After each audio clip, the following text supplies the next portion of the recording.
구약성경 975쪽 이사야 7장 14절 우리 한 절 다 함께 합독하겠습니다. 시작. 그러므로 주께서 친히 징조를 너희에게 주실 것이라. 보라, 처녀가 잉태하여 아들을 낳을 것이요 그의 이름을 임마누엘이라 하리라. 아멘. 남왕국 유다와 북왕국 이스라엘은 한 민족이었음에도 불구하고 이 동족 상잔의 전쟁을 여러 차례 치렀어요. 가장 첫 번째 치루 전쟁은 그 남왕국 유다의 두 번째 왕, 그러니까 르호보암의 아들 아비야하고 북왕국의 첫 번째 왕인 여로보암 사이에 벌어진 전쟁이었는데, 그때는 남왕국의 군대는 40만 명, 북왕국의 군대는 80만 명으로 북왕국이 훨씬 우세했어요. 그럼에도 불구하고 남왕국이 승리했는데, 그때만 해도 유다 백성들이 하나님을 의지했어요. 그래가지고 역대하 13장 14절 말씀 보면 유다 사람이 뒤를 돌아보고 자기 앞뒤의 적병으로 말미암아 여호와께 부르짖고 제사장들은 나팔을 부니라. 그래서 하나님께서 이 유다 백성들의 부르짖음을 듣고 전쟁에 직접 개입을 하셨어요. 역대하 13장 15절 말씀 보면 유다 사람이 소리 지를 때에 하나님이 여로보암과 온 이스라엘을 아비야와 유다 앞에서 치시니. 그래서 이 남북 전쟁에서 첫 번째는 이 남왕국 유다가 승리했어요. 하나님의 도우심으로. 두 번째 남북 전쟁은 그 남왕국 유다의 9번째 왕인 아마샤, 그리고 북왕국 이스라엘의 12번째 왕인 요아스 사이에 벌어졌는데, 이때는 이 남유다의 아마샤 왕이 먼저 도발을 했어요. 이 아마샤가 에돔을 정복한 다음에 마음이 교만해졌어요. 그래서 이 북이스라엘의 요아스에게 도전장을 냈어요. 그러나 그 결과는 남왕국의 패배였어요. 북왕국 군대가 예루살렘 성벽을 막 파괴하고 성전 왕궁의 보물들을 가져가고 심지어 왕까지 포로로 사로잡혔어요. 그러나 다행히도 그 북왕국의 군대가 이 아마샤 왕을 포로로 사로잡았지만 다윗 왕조를 무너뜨리거나 남왕국을 멸망시키지 않았어요. 세 번째 전쟁이 이제 오늘 본문에 나오는 전쟁인데, 이사야 7장 1절 한번 보시면 우시야의 손자요 요담의 아들인 유다의 아하스 왕 때에 아람의 르신 왕과 르말리아의 아들 이스라엘의 베가 왕이 올라와서 예루살렘을 쳤으나 능히 이기지 못하니라. 이번에는 북이스라엘이 외세를 끌어들였어요. 그래갖고 이 예루살렘을 공격했는데 이번에는 무승부로 끝났어요. 무승부로 끝났는데 문제는 이 아하스 왕의 마음과 백성의 마음이 이 숲에 막 바람이 흔들림 같이 흔들렸는데, 그 2절 말씀 보면 어떤 사람이 다윗의 집에 알려 이르되 아람이 에브라임과 동맹하였다 하였으므로 왕의 마음과 그의 백성의 마음이 숲이 바람에 흔들림 같이 흔들렸더라. 그러니까 1절 이전의 상황 돌아가는데요. 이사야 선지서는 시간대로 이렇게 흘러가는 게 아니에요. 그래서 1절은 이제 마지막 결과고, 그 전에 어떤 일이 있었느냐? 이 북이스라엘의 베가 왕과 아람의 르신 왕이 서로 동맹을 맺고 아람 군대가 다메섹을 출발해가지고 이 예루살렘을 치기 위해서 지금 에브라임까지 진주했다. 이 소식이 이 예루살렘에 당도한 거예요. 그 소식을 듣고는 지금 이 왕의 마음과 이 백성들의 마음이 막 숲이 바람에 흔들려같이 막 흔들렸어요. 특히 아하스 왕이 두려움과 수심 속에, 낙심 속에 사로잡혔는데, 왜냐? 이번 전쟁의 목적이 뭐냐? 이 북이스라엘과 아람의 목표가 뭐냐면요, 자신을 제거하는 거예요.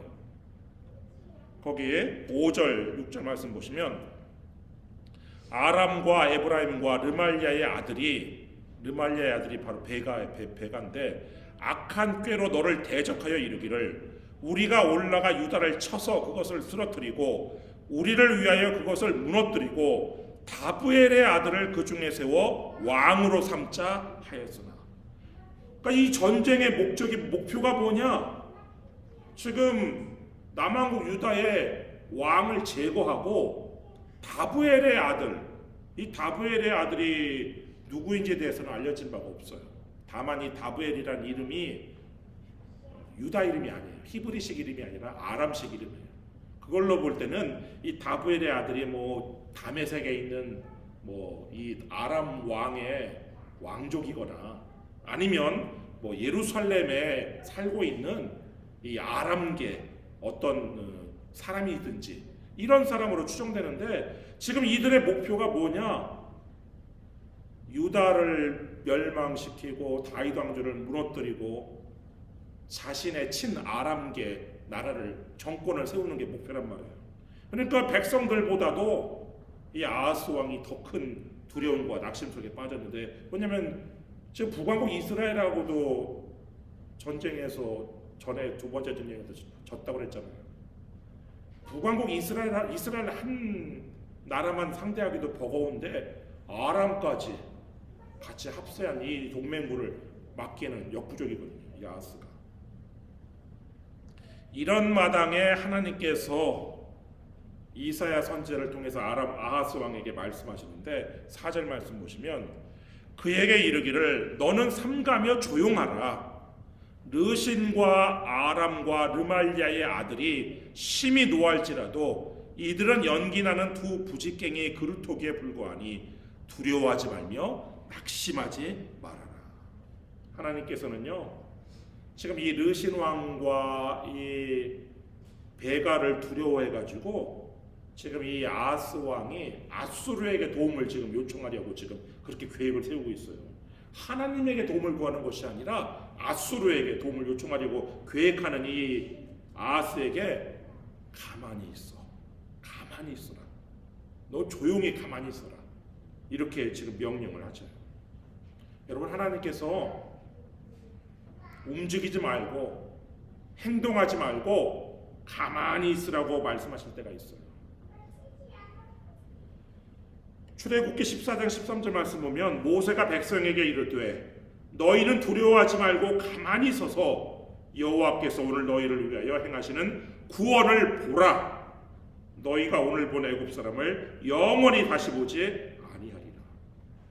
출애굽한 이스라엘 백성들이요, 신나게 왔어요. 애굽의 재물들 다 털어가지고 신나게 이제 젖과 꿀이 흐르는 가나안 땅으로 가려고 신나게 나왔는데, 앞에는 홍해 바다고 뒤에는 애굽의 그냥 병거들이, 당시 세계 최강의 군대죠. 애굽의 병거들이 지금 자신들을 쫓아오고 있어요. 이런 진퇴양난의 상황에서 백성들이 막 하나님께 부르짖으면서도 이 모세를 원망하는 거예요. 왜 우리를 애굽에서 이끌어내어서 이렇게 만드냐. 그런 상황에서 모세가 백성들에게 한 말이 뭐냐? 여호와께서 너희를 위하여 싸우시리니 너희는 가만히 있을지니라. 출애굽기 14장 14절 말씀. 여러분, 하나님께서요, 내가 싸워줄 테니 너희는 가만히 있어라 하면 그냥 안심하고 가만히 있으면 되는 거예요. 다행히 출애굽한 그 이스라엘 백성들이 그 말을 듣고 가만히 있었어요. 하나님의 말씀을 믿고 진정했어요. 그리고 백성들은 하나님께서 홍해를 다 가른 다음에 앞으로 나아가라 할 때까지 가만히 있었고, 나아가라 할 때 나아갔어요.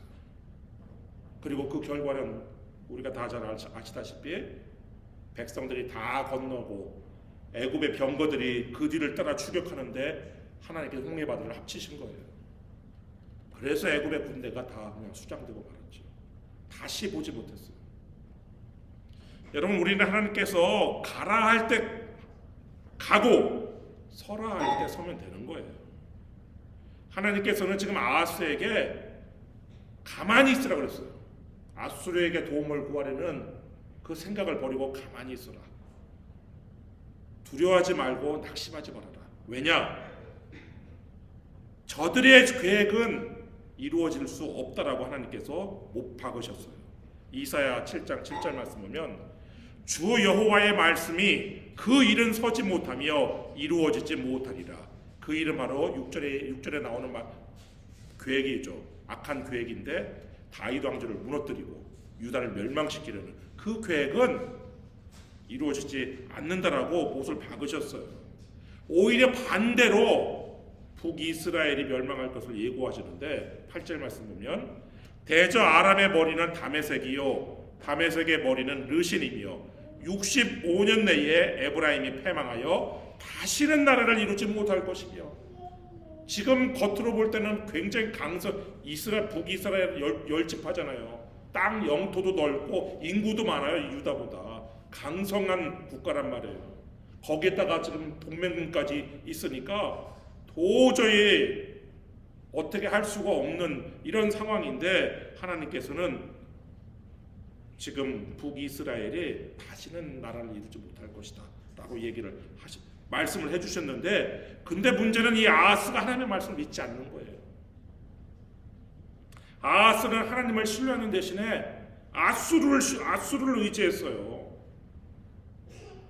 보통 이렇게 불신앙을 가지면 하나님께서 책망하고 꾸짖고 심판하시는데, 하나님께서 다윗과 한 약속 때문에 내가 내 후손이 끊어지지 않겠다, 다윗 왕조를 영원히 계속하시겠다는 그 약속을 하신 것 때문에 이 아하스에게 네가 그렇게 못 믿겠거든 내가 한 가지 제안을 하면서 제안을 하시는데 11절 말씀 보면 너는 내 하나님 여호와께 한 징조를 구하되 깊은 데에서든지 높은 데에서든지 구하라 하시니. 징조를 구하라는 거예요. 표적을 구하라는 거예요. 이적을 구하라는 거예요. 사인을 구하라는 거예요. 내가 믿을 수만 있다면 내가 높은 데 징조, 하늘의 징조죠. 깊은 데 스올, 음부의 징조죠. 어떤 징조든지 보여주겠다라고 말씀을 하세요. 네가 만약에 해와 달을 막 멈추는 징조를 보여달라고 하면 내가 그것도 보여줄 것이고, 내가 만약 죽어서 음부에 가 있는 누군가를 살아 끌어올려내라는 징조를 보여달라고 하면 내가 그것도 보여줄게. 지금 이렇게 말씀을 하셨는 거예요.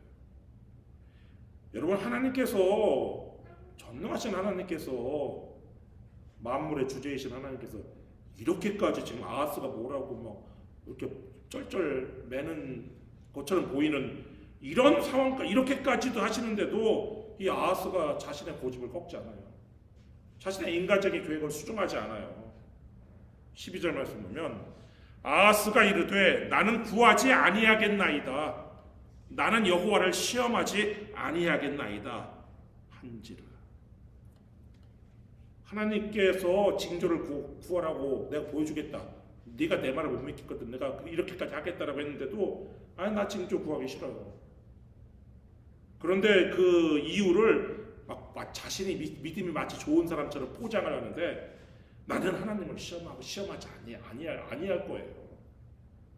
하나님을 시험하지 않기 위해서 나는 징조를 구하지 아니할 거예요. 얼핏 보면은 아주 이 아하스가 말이 그냥 정말 맞는 것 같아요. 하나님은 경배의 대상이지 우리가 시험하는 대상은 아니죠. 이건 예수님께서 사탄의 시험을 물리실 때 이 점을 분명히 하셨는데, 마태복음 4장 7절 10절 말씀 보시면 예수께서 이르시되 또 기록되었으되 주 너희 하나님을 시험하지 말라 하였느니라 하시니. 이에 예수께서 말씀하시되 사탄아 물러가라 기록되었으되 주 너희 하나님께 경배하고 다만 그를 섬기라 하였느니라. 그런데 여러분, 하나님을 시험하는 게 바로 뭐예요? 징조를 구하는 것이 하나님을 시험하는 거예요? 믿음의 확신을 위해서 징조를 구하는 것은요, 하나님을 시험하는 행위가 아니에요. 대표적인 예가 기드온이 구한 징조죠. 기드온은 하나님께서 내가 너를 통해서 이스라엘을 구원하겠다 라고, 미디안의 손에서 이스라엘을 구원하겠다라고 하신 그 하나님의 말씀을 믿지를 못하겠는 거예요. 그래서 그 말씀을 믿고 싶어서, 그러니까 불신하고 싶어서가 아니라, 믿지 않기 위해서가 아니라 믿고 싶어서 징조를 구해요. 사사기 6장 36절 37절 말씀 보면 기드온이 하나님께 여쭈되 주께서 이미 말씀하신 같이 내 손으로 이스라엘을 구원하시려거든 보소서 내가 양털 한 뭉치를 타작마당에 두리니 만일 이슬이 양털에만 있고 주변 땅은 마르면 주께서 이미 말씀하신 같이 내 손으로 이스라엘을 구원하실 줄을 내가 알겠나이다 하였더니. 여러분, 이런 일이 있을 수가 있어요? 이슬이 땅에 딱 내리는데 그 양털을 뭉쳐놓은 그 양털은 뽀송뽀송한 이런 일이 있을 수가 있어요? 근데 하나님께서 그 기드온이 요구하는 초자연적인, 자연스러운 일이 아니죠. 초자연적인 징조를 보여주셨는데 사사기 6장 38절 그대로 된지라. 이튿날 기드온이 일찍 일어나서 양털을 가져다가 그 양털에서 이슬을 짜니 물이 그릇에 가득하더라. 다 말라있는데 여기만 이슬이 있어갖고 이걸 짜니까 그 짠 물이 그릇에 가득할 정도였어요. 그런데도 기드온은 또 한 번 하나님께 징조를 구해요. 이번엔 반대로. 근데 하나님께 또 다 보여주셨어요. 내가 하나님의 말씀을 더욱더 믿기 위해서, 믿음의 확신을 갖기 위해서 징조를 구하는 것은 하나님 시험하는 행위가 아니에요. 아하스가 징조를 구하지 아니하겠습니다 라고 말한 것은 하나님을 시험하고 싶지 않아서 그런 게 아니라, 나는 아무리 하나님께서 그렇게 말씀하셔도 나는 내 계획대로 가겠습니다. 내 계획대로 아수르의 왕에게 나는 도움을 청하겠습니다. 눈에 보이지 않는 하나님보다는 눈에 보이는 아수르가 나는 더 믿음직하고 더 신뢰가 갑니다. 이런 태도이죠. 아하스가 이렇게 하는 것은요, 하나님을 시험하는 것이 자기가 시험하지 아니겠다 한 것은 맞을지 모르지만 하나님의 인내심을 시험하는 거예요. 이사야 7장 12절 말씀 보면 아하스가 이르되 나는 구하지 아니하겠나이다, 나는 여호와를 시험하지 아니하겠나이다 한지라. 이사야가 이르되 다윗의 집이여 원하건대 들을지어다. 너희가 사람을 괴롭히고서 그것을 작은 일로 여겨 또 나의 하나님을 괴롭히려 하느냐. 이사야는 아하스에게 다윗의 집이라고 이렇게 이름을 대신에 그렇게 부르는데, 이 아하스가요 악한 왕이었잖아요. 우리 열왕기 하에서 보시면 악한 왕이었는데, 이 백성들을 괴롭히는 악한 왕이었는데, 백성들을 괴롭혔을 뿐만 아니라 이제는 하나님의 말씀을 불신하고 하나님을 아주 이렇게 괴롭혀가지고 하나님의 인내를 지금 시험하고 있단 말이에요. 하나님의 호의를 감사합니다 하고 받으면 되는데 하나님의 호의를 받아들이지 않으면서 하나님의 인내를 시험하고 있어요. 그래서 나온 것이 하나님께서 직접, 그래 네가 징조 구하지 않겠다고? 그래 구하지 마라, 내가 그냥 줄게 하면서 하나님께서 직접 징조를 주시겠다고 말씀하셨는데, 그게 바로 14절이죠 오늘 본문. 그러므로 주께서 친히 징조를 너희에게 주실 것이라. 보라, 처녀가 잉태하여 아들을 낳을 것이요 그의 이름을 임마누엘이라 하리라. 처녀가 잉태해서 아들을 낳는데 그 아들의 이름이 하나님이 우리와 함께 계심이라는 임마누엘이라는 뜻이라는 거예요. 그러니까 그 아들이 하나님이 인간의 육신으로 현현해서 오신다는 그런 징조였어요. 근데 이 말씀을 유대교에서는, 예수님을 메시아로 인정하지 않는 유대교에서는 여기 나오는 처녀는 동정녀가 아니다 이렇게 주장을 해요. 왜냐하면 여기 나온 처녀라는 단어가 히브리어로 알마거든요. 이 알마는 그냥 젊은 여인 그런 뜻이에요. 그냥 혼인 정년기의 젊은 여성. 그래서 그 여성이 동정녀인지 여부는 알 수가 없는 그런 단어이긴 해요. 그런데 그 알마가 동정녀를 의미한다는 것은 무엇으로 알 수 있냐면, 이 구약 성경 전체에 알마가 7번밖에 사용되지 않았어요. 근데 그 7번 모두 단 한 번도 처녀가 아닌 여성을 가리킨 적이 없어요. 그래서 유대교 학자들이 이 히브리어 구약 성경을 헬라어로 번역할 때 70인역 헬라어 성경이죠. 그 70인역 헬라어 성경을 번역할 때 이 알마라는 단어를 헬라어 뭘로 번역했느냐? 파르테노스라고 번역을 한 거예요. 이 파르테노스는 영어로는 버진, 동정녀예요. 그래서 동정녀라고 번역한 거란 말이에요. 그래서 생각해 보세요. 젊은 여인이 뭐 잉태해서 아들을 낳는 것이 그게 자연스러운 것이지 그게 어떻게 초자연적인 징조가 될 수 있어요? 그건 징조가 될 수 없어요. 그래서 이사야가 하나님께서 친히 동정녀가 잉태해서 아들을 낳을 것인데 그 아들의 이름이 임마누엘, 하나님이 우리와 함께 계신 곧 그 아들은 바로 하나님의 자신일 것이다. 이런 징조를 주셨단 말이에요. 그리고 이사야는 계속해서 어떤 예언을 하느냐? 그 징조가 있은 후에 아람과 북이스라엘이 멸망할 것을 예언하는데 16절 말씀 보면 대저 이 아이가 악을 버리며 선을 택할 줄 알기 전에 내가 미워하는 두 왕의 땅이 황폐하게 되리라. 아이가 어릴 때는 무엇이 선이고 무엇이 악인지 분별을 못하죠. 그러다 점점 성장해서 유대교에서는 뭐 13살에 성인식을 하는데 13살이 되면 이제 알아요. 무엇이 악이고 무엇이 선인지. 그러니까 지금 이 아이가 태어나고 난 다음에 13년이 못 되어서 지금 이 아하스가 두려워하고 미워하는 그 북이스라엘 그리고 이 아람의 땅이 황폐하게 될 것이라는 그런 예언을 지금 덧붙여온 거예요. 그런데 이 예언이 일부는 당대에 성취가 되었어요.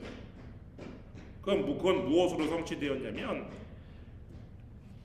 이사야의 아내가 낳은 아들을 통해서 성취가 되었어요.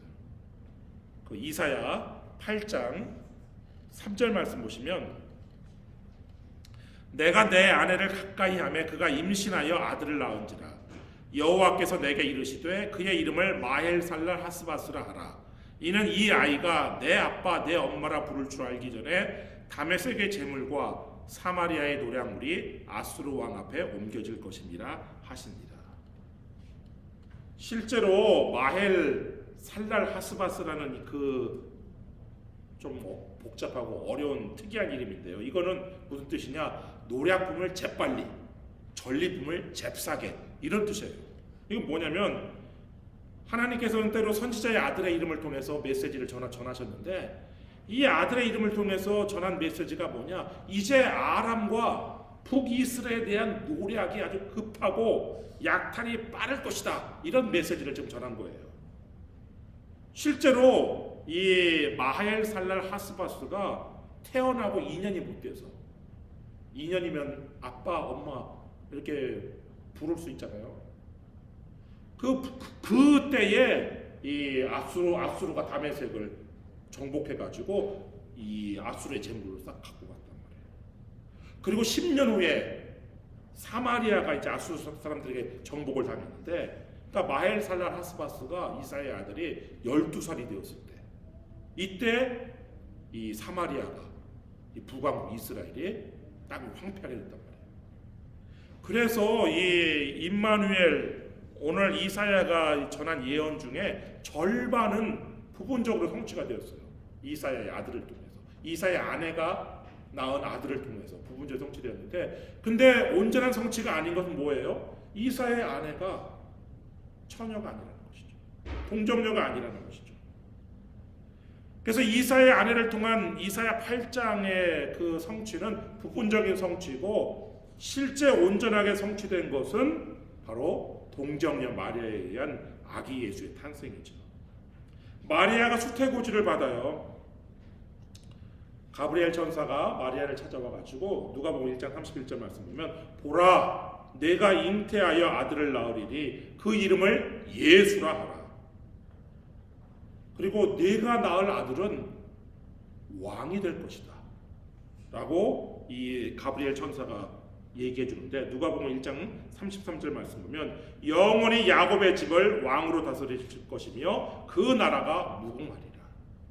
그러니까 하나님께서 다윗과 맺은 다윗 언약의 또 온전한 성취가 누구에게서 이루어지냐면 바로 이 예수님에게서 이루어지는 거예요. 예수님에 의해서 다윗 왕조는 무너지지 않고 영원히 계속될 것이라는 것이죠. 이렇게 하나님의 이 성경에서는 예언이 당대에는 부분적으로 시간이 많은 흐른 후에 온전하게 성취되는 이렇게 이중적인 성취가 있어요. 오늘 본문에 임마누엘 이 예언도 바로 그런 이중적인 성취인데, 근데 문제는 마리아가 아직 요셉과 결혼하기 전이라는 것이죠. 그래서 마리아가 물어요. 누가복음 1장 34절 말씀 보면 마리아가 천사에게 말하되 나는 남자를 알지 못하니 어찌 이 일이 있으리이까. 그러자 천사 가브리엘이 성령의 능력으로 마리아가 잉태할 것이라고 말을 하는데, 누가복음 1장 35절 말씀 보시면 천사가 대답하여 이르되 성령이 내게 임하시고 지극히 높으신 이의 능력이 너를 덮으시리니 이러므로 나실 바 거룩한 이는 하나님의 아들이라 일컬어지리라. 성령의 능력이 덮여서 이 마리아가 잉태가 될 것이라는 거예요. 이게 오랜 기간 동안 어떻게 이런 일이 있을 수 있을까? 이거는 정말 초자연적인 그런 기적의 영역이고, 반대하는 사람들은 그럴 수가 있겠느냐 반대하는 것이죠. 지금 현재 유대교에서 이 예수님을 메시아로 인정하지 않는 유대교에서 어찌 이런 일이 있을 수 있느냐라고 얘기하는 부분인데, 이게 이제 생물학적으로는 최근에 들어와서 근래 들어와서 알려진 사실은 이제 단성생식, 처녀생식이라는 것이 아주 불가능한 건 아니라는 것을 이제 사람들이 알게 된 것이죠. 여하튼 그러나 그 당시에는 하나님께서 이 가브리엘이 이 마리아가 믿을 수 없는 이 마리아에게 믿기 위해서 이제 이런 말을 덧붙이는데, 야, 네 친족 엘리사벳 있지? 그 엘리사벳이 늙어서 아들을 못 낳는, 아기를 잉태하지 못한다는 거는 다 알고 있는 사실 아니야. 그런데 내 친족 엘리사벳도 하나님의 능력으로 잉태했어. 이거를 가브리엘이, 이건 아무도 모르는 비밀이었거든요. 알려주는 거예요. 누가복음 1장 36절 말씀 보면 보라, 내 친족 엘리사벳도 늙어서 아들을 배었느니라. 본래 임신하지 못한다고 알려진 이가 이미 6달이 되었나니. 그러면서 하나님께는 불가능한 일이 없다, 이렇게 선포를 하는데, 누가복음 1장 37절 말씀, 대저 하나님의 모든 말씀은 능하지 못하심이 없느니라. 이러자 이 마리아가 그 수태고지를 받아들여요. 누가복음 1장 38절 말씀 보면 마리아가 이르되 주의 여종이오니 말씀대로 내게 이루어지이다 하매 천사가 떠나가니라. 근데 문제는 이제 약혼자 요셉이죠. 마리아가 요셉에게 성령의 능력으로 제가 잉태했습니다 라는 말을 했을 때 요셉은 몹시 혼란했어요. 성령의 능력으로 임신했다는 말을 마리아도 본인도, 마리아가요 믿음이 굉장히 주의 여종이라고 자신을 나타내잖아요. 그러니까 우리가 마리아를 생각할 때 카톨릭에서는 마리아를 원죄도 없는 그런 엄청나게 떠받들잖아요. 그런 정도로 마리아가 대단한 믿음의 소유자인데도 불구하고 마리아 본인도 이거를 믿을 수 없는 일을 요셉이 믿는다는 건 정말 어려운 일이죠. 요셉이 매우 혼란했어요. 그래서 이 일을 어떻게 처리해야 될까? 이게 사람들한테 알려지면 처녀가 임신하는 것은 외간 남자하고 외도한 것밖에 없기 때문에 돌로 맞아 죽는 것이 그 당시 법이잖아요. 그래서 고민하고 있을 때에 천사가 마리아의 말이 맞다고 일러줘요. 요셉에게. 마태복음 1장 10절 말씀 보면 이 일을 생각할 때에 주의 사자가 현몽하여 이르되 다윗의 자손 요셉아, 내 아내 마리아 데려오기를 무서워하지 말라. 그에게 잉태된 자는 성령으로 된 것이다. 그리고 마리아에게 일어난 일이 바로 이사야 선지자가 700년 전에 예언한 임마누엘에 관한 하나님의 약속의 성취라는 것을 알려주는데, 마태복음 1장 12절 23절 말씀 보면 이 모든 일이 된 것은 주께서 선지자로 하신 말씀을 이루려 하심이니 이르시되 보라 처녀가 잉태하여 아들을 낳을 것이요 그의 이름은 임마누엘이라 하리라 하셨으니 이를 번역한즉 하나님이 우리와 함께 계시다 합니다. 여러분, 예수님께서 동정녀 마리아의 몸을 통해서 이 땅에 오심으로 이 임마누엘의 징조가, 임마누엘의 약속이 온전하게 성취되었어요. 그리고 그 임마누엘의 약속은 예수님께서 지상에 계셨을 때뿐 아니라 하늘에 승천하셨을 때에도 여전히 유효한데, 마태복음 28장 20절 말씀 보면 내가 너희에게 분부한 모든 것을 가르쳐 지키게 하라. 볼지어다 내가 세상 끝날까지 너희와 항상 함께 있으리라 하십니다. 임마누엘의 약속이요 제자들에게 세상 끝날까지 유효하다라고 주어졌어요. 근데 단 한 가지 조건이 있죠. 아무에게나 이 임마누엘의 약속이 주어진 것이 아니라 제자에게 주어졌다는 사실이죠. 여러분이 예수님의 제자여야 이 임마누엘의 약속이 유효할 것이란 말이죠. 우리가 예수님을 따르는 사람이어야, 예수님의 말씀을 듣고 예수님이 가르친 대로 행하는 예수님의 제자라야 임마누엘의 약속이 우리에게 유효하다는 것이죠. 여러분, 오늘 우리가 사는 세상이 AI가 등장하면서 앞으로 5년 내에 10년 내에 사람들이 하는 모든 노동은 없어질 것이다. 사람들의 일자리는 다 없어질 것이다. AI에 대체될 것이다. 이런 등등의 여러 가지 이야기들로 말미암아 미래가 굉장히 불확실해요. 나의 미래는 앞으로 어떻게 될까? 우리 자녀들의 미래, 자녀들이 앞으로 살 세상은 어떻게 될까? 이것 때문에 근심하기도 하고 두려움도 있을 수도 있는데, 우리가 예수님의 제자라면 하나님께서 우리와 함께 계시겠다, 예수님께서 우리와 함께 계시겠다는 임마누엘의 약속이 있기 때문에 두려워할 필요가 없는 거예요. 여러분 모두에게 임마누엘의 약속을 굳게 믿고, 그렇게 굳게 믿는 사람에게 하나님께서 굳게 서겠다라고 하신 말씀이 오늘 9절에 나오는데, 9절 하반절에 보면은 만일 너희가 굳게 믿지 아니하면 너희는 굳게 서지 못하리라. 여러분이 임마누엘의 약속을 굳게 믿을 때에 굳게 서실 수가 있는 것인데, 이러한 은총이 여러분 모두에게 임하기를 우리 주님의 이름으로 축원합니다. 기도하겠습니다.